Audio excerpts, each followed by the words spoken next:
senators. There are hours in a nation's life that echo for generations. This such hour now has just begun.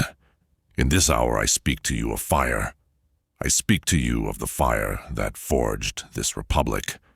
The fire that burns in the bellies of men and women who traded silence for industry, stillness for progress, and fear for the courage to innovate. But now that fire faces smothering hands. Beyond our borders, the old world stirs.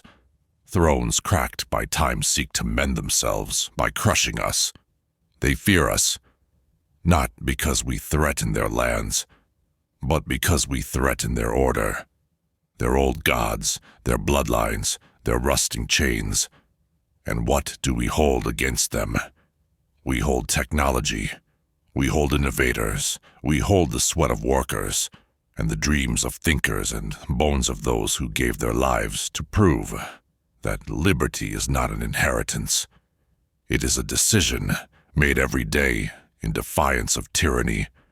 I know war. I know the mud, the blood, the long silence after a volley. I know what it means to bury your kin with your own hands and still rise the next morning to fight again. I do not ask for this lightly, but let us speak plainly. This republic was not built to kneel. And if we do not strike now, if we do not meet threat with resolve, we invite our undoing, not in battle, but in shame. Some in this chamber whisper of peace. I do not condemn them. I understand them, but peace without readiness is not peace.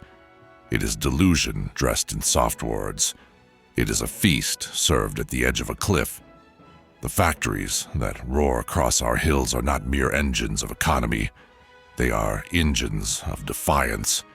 Every gear turned is a statement. We will not return to the old world. But iron unguarded bends, dreams unguarded break. My own son, a young man full of hope and promise, stands ready now to answer this call, not because he thirsts for battle, but because he understands that liberty, progress, and peace are gifts earned by sacrifice. It is not the path I wished for him, nor for any of our children, but it is the path laid before us. But are you this now?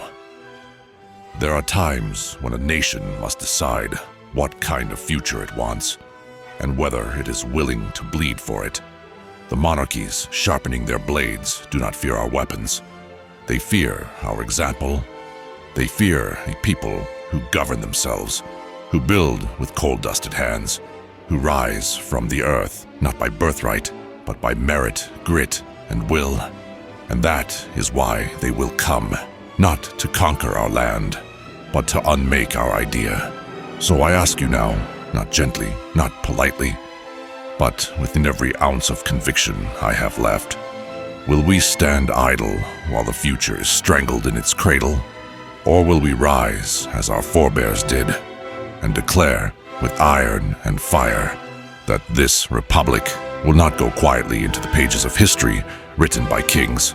Vote for war, not because it is easy, not because it is glorious, but because it is the price we must pay to finish what we began when we first dared to call ourselves free. Steel sharpens in flame, so too must we. Let the old world hear us not in whispers but in thunder.